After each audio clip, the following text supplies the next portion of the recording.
안녕하십니까. 서울대병원 피부과 정진호 교수입니다. 오늘은 영유아 피부 관리 및 아토피 피부염 예방법에 대해서 말씀드리도록 하겠습니다. 먼저 제 소개를 잠깐 드리겠습니다. 저는 현재 서울대학교 병원 피부과 과장을 하고 있고 또 서울대학교 의과대학 피부과 주임 교수를 하고 있습니다. 그리고 몇 가지 타이틀이 있는데 참조하시기 바랍니다. 제가 근무하는 서울대 병원입니다. 제 방은 현재 서울대 병원 9층에 자리를 잡고 있고 제 배경에 나와 있는 사진이 제가 근무하는 병원이 되겠습니다. 그러면 지금부터 영유아 피부 관리에 대해서 말씀드리도록 하겠습니다. 먼저 영유아라는 것이 어떻게 정의되고 있는지 설명드리도록 하겠습니다. 우리가 신생아라고 하면 엄마 뱃속에서 태어나서 생후 첫 30일까지를 신생아라고 합니다. 영아라는 것은 태어난 지 30일 이후, 즉 신생아 이후부터 3살 미만까지를 우리가 영아라고 부르고 있습니다. 유아라고 하면 영아가 지나서 3살 때부터 취학 전까지, 즉 6살 전까지의 시기를 우리가 유아라고 합니다. 그리고 피부를 얘기할 때 우리는 보통 만삭으로 출산한 경우를 주로 얘기를 합니다. 만삭 출산이라고 하면 보통 임신기간이 40주니까 플러스 마이너스 2주로 해서 37주에서 42주 사이에 태어난 경우를 만삭 출산이다 이렇게 얘기를 합니다. 신생아뿐만 아니라 영유아 시기에 피부 관리는 굉장히 중요합니다. 어린 시절에 피부를 잘 관리해야 어른이 돼서도 피부가 건강하고 예쁜 피부를 유지할 수 있고요.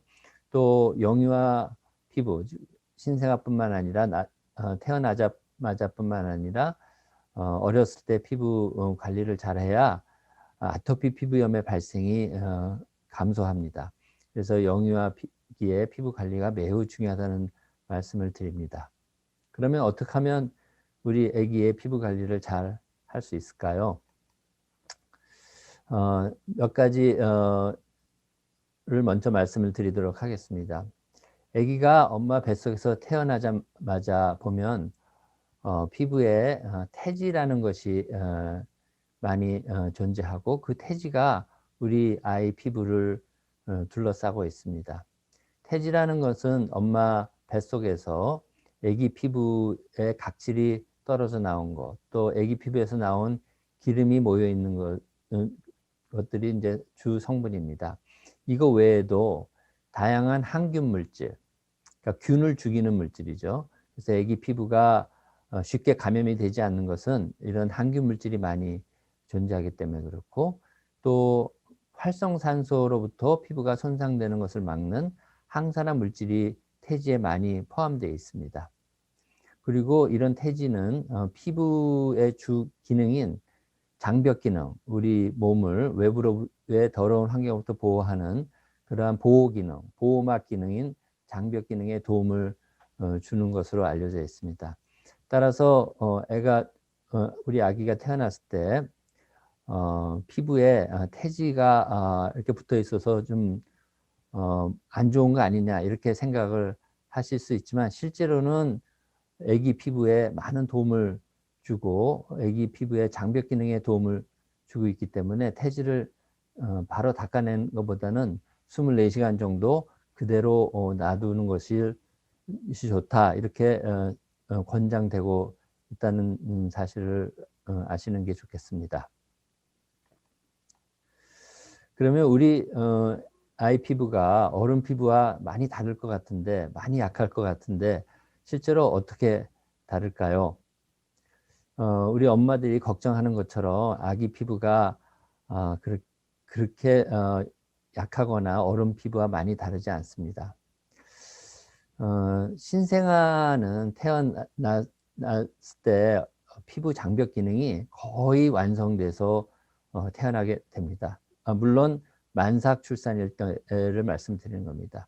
40주 플러스 마이너스 2주 기간 동안에 태어난 경우를 만삭이라고 제가 말씀드렸는데, 그 경우에 그 아이 경우에는 피부 장벽이 거의 완벽하게 형성돼 있어서 크게 어른 피부와 다르지 않다, 이렇게 말씀을 드립니다. 신생아와 어른 피부의 장벽 기능을 쉽게 보는 것이 피부를 통해서 얼마나 물을 손실하고 있느냐, 물이 얼마나 많이 빠지느냐, 그거를 측정하는 경피 수분 손실량을 측정하는데 신생아와 어른 피부가 거의 동일합니다. 따라서 거의 완벽한 상태로 태어난다, 이렇게 말씀을 드릴 수 있고, 신생아는 성장하면서 2주 또는 4주 이내에 점점 더 어른 피부와 동일한 기능을 갖게 됩니다.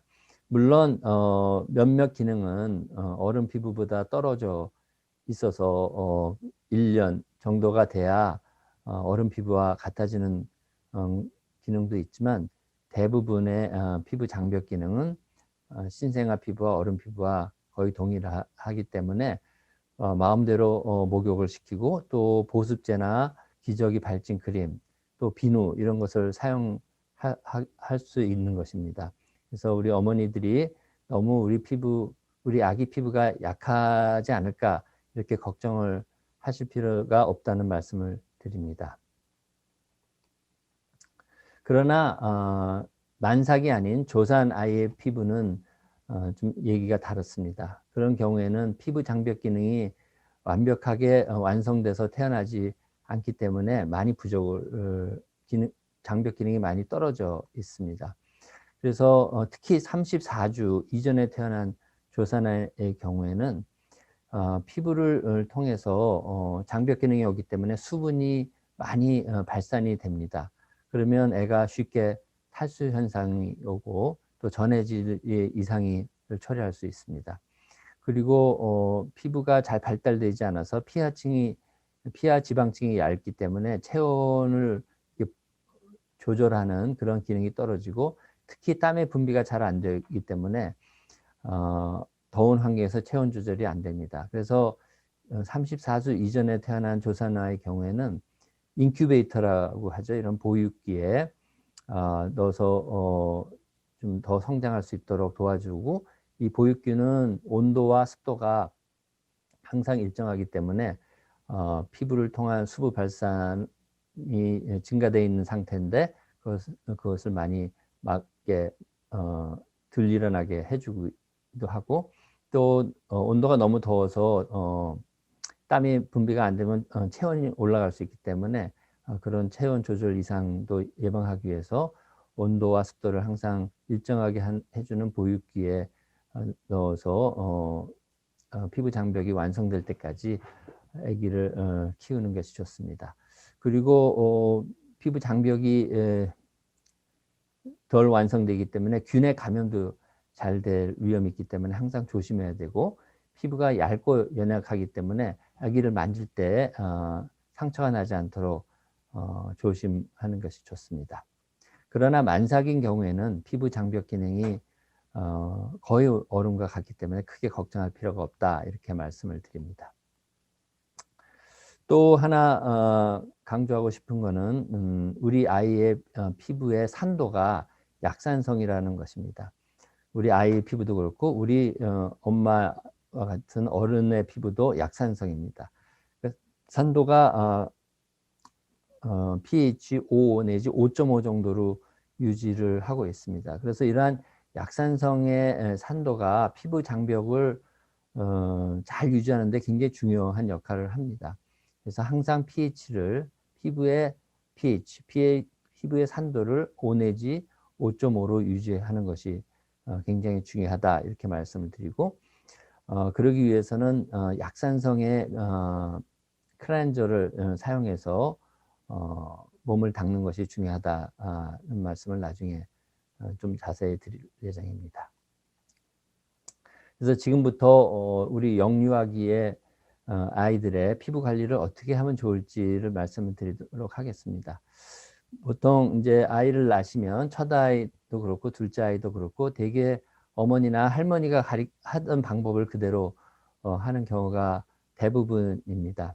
그러나 우리가 아기 피부에 행하는 그런 목욕 방법이라든가 또는 보습제를 발라주는 거 이런 것이 다 무슨 과학적 근거를 가지고 결정을 해야 되는 것이지 옛날부터 전통적으로 내려온 방법이 이기 때문에 좋다 이렇게 말하기는 좀 어려울 것입니다. 그래서 피부과 전문의들이 전 세계에서 모여가지고 영유아 피부 관리 방법을 권고를 주기적으로 하고 있습니다.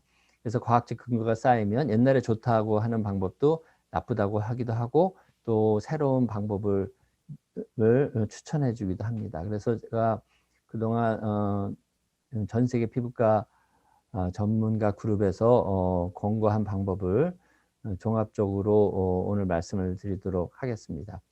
따라서 여러분들이 알고 계시는 방법과 좀 다를 수도 있는데 그거는 과학적 근거를 가지고 이렇게 하는 것이 좋다 하는 것이 증명되었기 때문에 여러분들 과학을 믿으시고 제가 하는 방법, 제가 권해드리는 방법을 따르시는 것이 좋을 것 같습니다.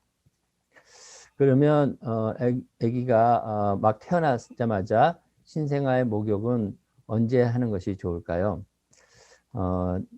아기가 태어나면 아기는 체온을 유지하는 그런 기능이 좀 떨어집니다. 그래서 아기가 태어난 첫날은 목욕을 시키지 말고 그냥 마른 수건으로 물기를 제거해서 제거하는 정도로 해주는 게 좋고 목욕은 생후 24시간 후에 첫 목욕을 시키는 것이 좋다. 이렇게 전 세계 피부과 전문가들이 권유를 하고 있습니다.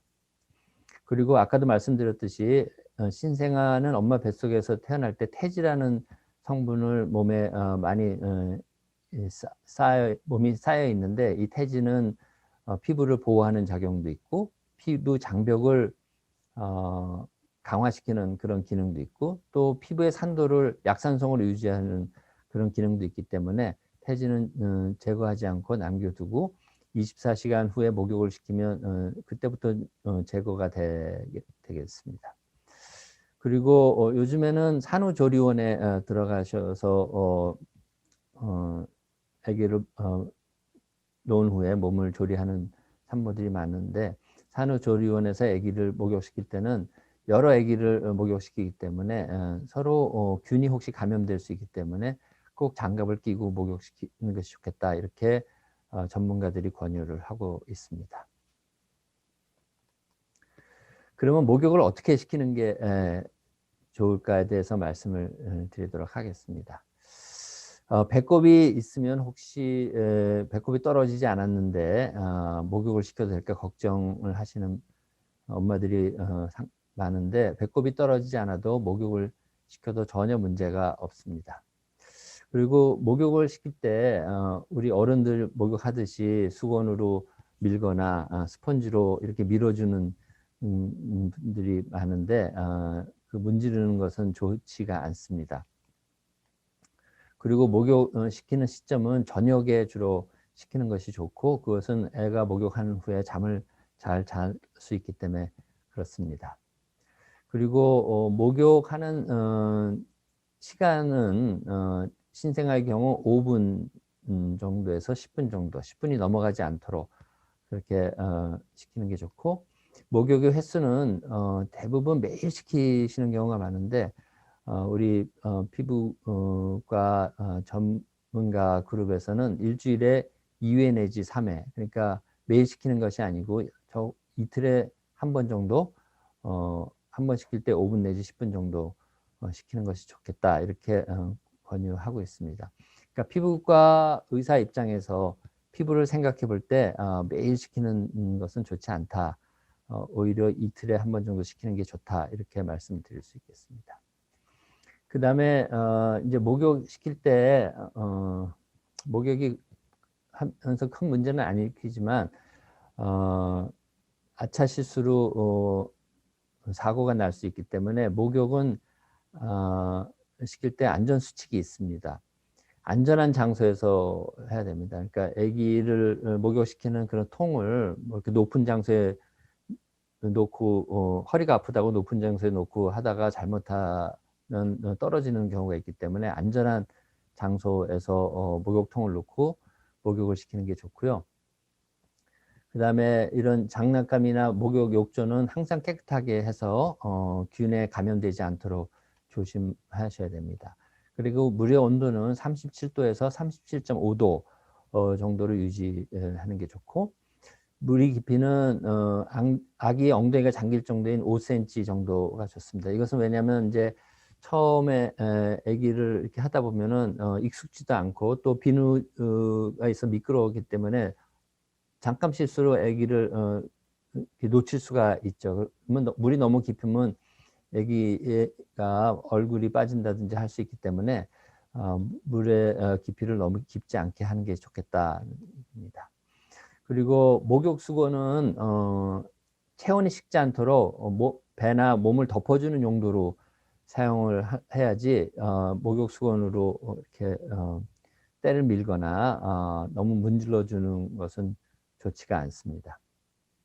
그리고 물의 온도가 마찬가지로 실내 온도를 21도에서 24도 정도로 유지해서 하는 게 좋다, 이렇게 권장되고 있습니다.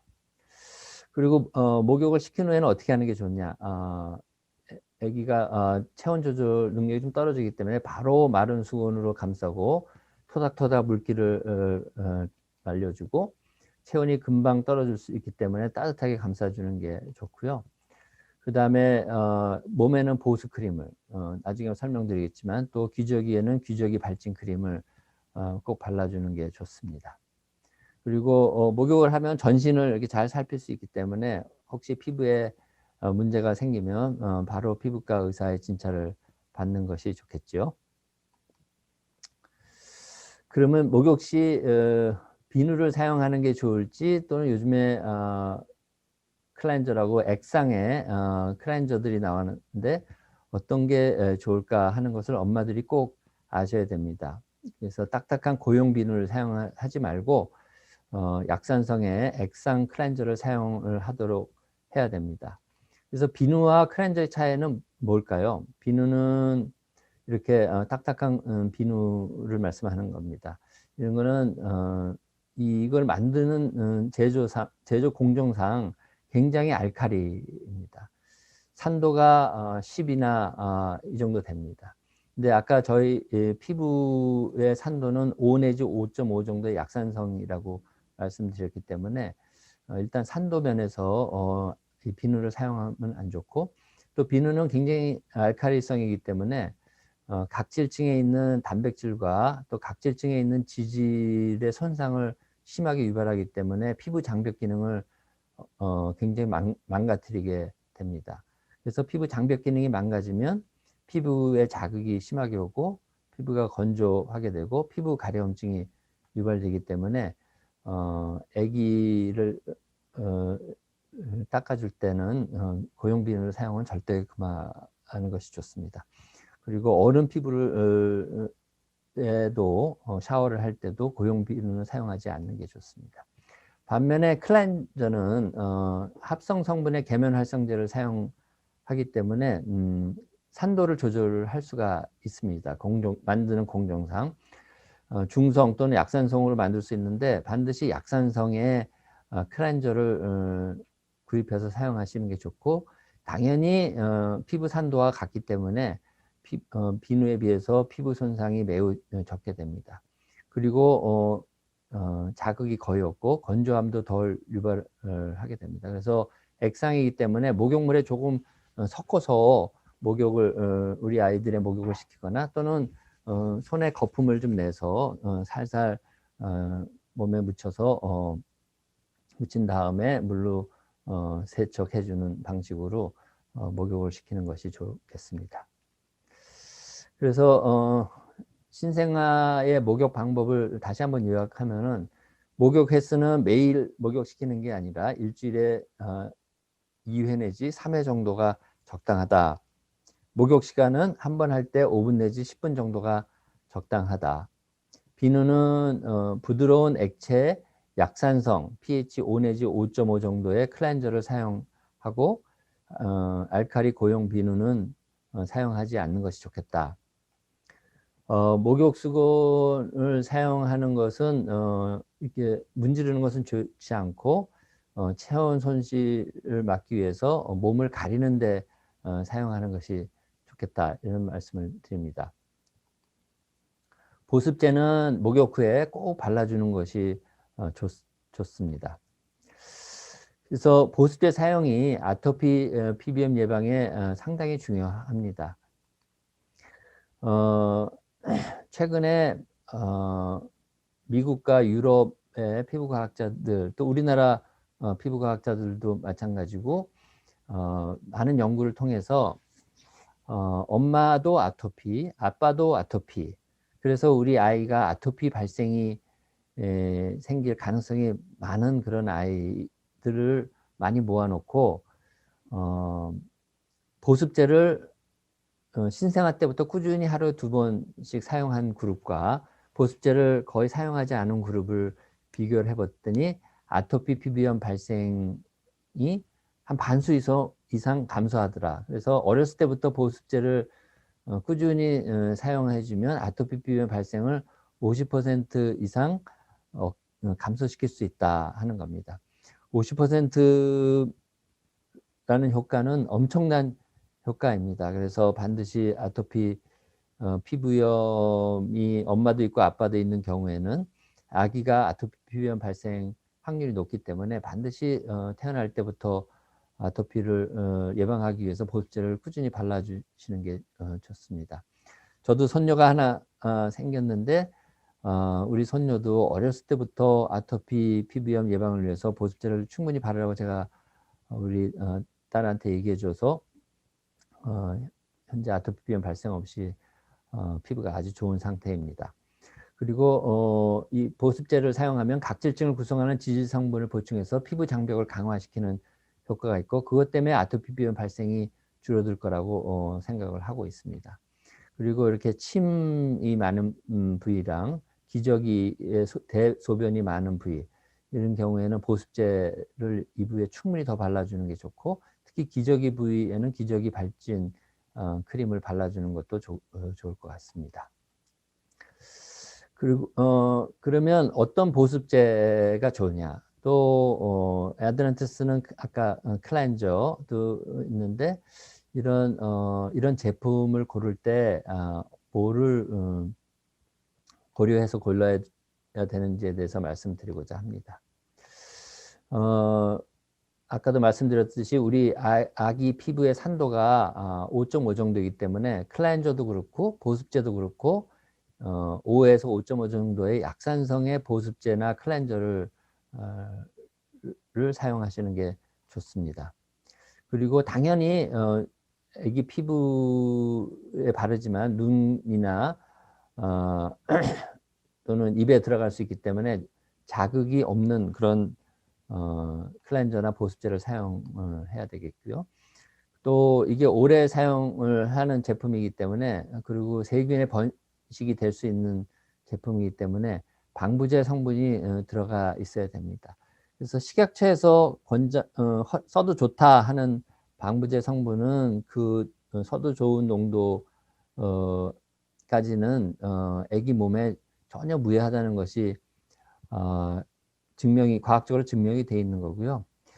일부 뭐 화해나 어떤 앱에서 몸에 나쁘다 하는 방부제는 그 식약처에서 써라고 허락한 것보다 훨씬 많이 썼을 때 나쁠 가능성이 아주 조금 있다라고 하는 논문들이 몇 편 나와 있는 수준입니다. 그래서 오히려 제 생각에는 방부제가 안 들어가 있는 제품은 세균이 번식하고 그것 때문에 감염을 일으킬 수 있기 때문에 오히려 더 나쁘다, 이렇게 생각이 되고요.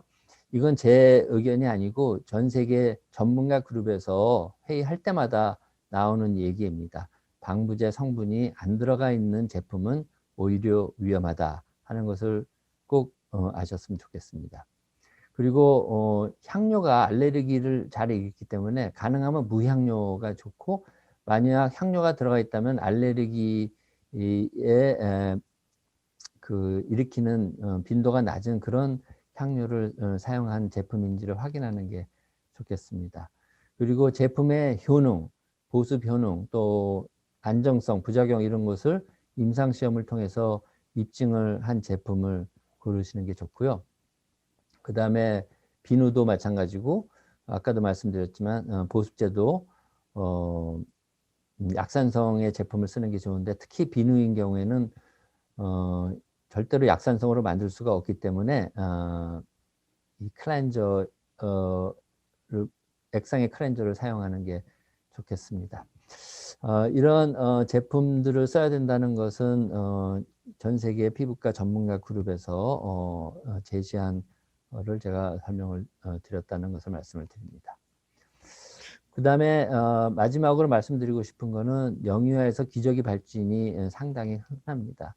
그러니까 피부가 젖은 이제 대소변에서 젖은 기저귀와 오랫동안 마찰을 통하면 피부 장벽이 손상이 되고, 그러면 소변과 대변에 있는 자극 물질이 피부 손상된 장벽을 통해서 피부로 들어가게 됩니다. 그러면 염증을 일으키게 되죠. 그래서 기저귀 발진이 심한 경우에는 아기가 소변과 대변을 보고 나서는 쓰라려 가지고 막 울게 되죠. 그리고 기저귀 발진이 생기면 피부의 산도가 약산성에서 점점 알칼리 쪽으로 증가하게 돼서 피부의 기능이 떨어지고, 또 곰팡이나 세균이 증식을 할 수 있게 됩니다. 그래서 기저귀 발진은 반드시 예방해야 되고, 생기면 바로 치료를 해줘야 되는데, 기저귀를 자주 갈아주시고, 그래서 항상 기저귀를 찬 피부가 뽀송뽀송 건조되게 해주시는 게 좋고, 또 흡수력이 높은 기저귀를 사용하는 게 좋습니다. 그리고 피부의 산도를 약산성으로 유지하는 데 도움이 되는 약산성 로션, 보습제를 발라주시고, 또 요즘에는 기저귀 발진 크림이 많이 나와 있는데 그거를 자주 발라주시는 게 좋습니다. 그리고 혹시 곰팡이나 세균이 감염된 경우에는 피부과를 꼭 방문하셔가지고 약을 발라서 치료해 주는 게 좋겠습니다. 네, 이상 영유아, 신생아와 영유아의 피부 관리 방법에 대해서 말씀을 드렸습니다. 처음에 말씀드렸듯이 신생아, 영유아의 피부 관리를 잘하면 아토피 피부염의 예방에 크게 도움이 되고요. 또 성인이 돼서도 좋은 피부를 유지할 수 있을 거라고 생각됩니다. 일단 여기까지 말씀을 드리고, 다음 시간에는 아토피 피부염의 예방법에 대해서, 어떻게 하면 우리 아기가 아토피 피부염이 걸리지 않고 항상 건강하고 이쁜 피부를 유지할 수 있는지에 대해서 말씀드리도록 하겠습니다.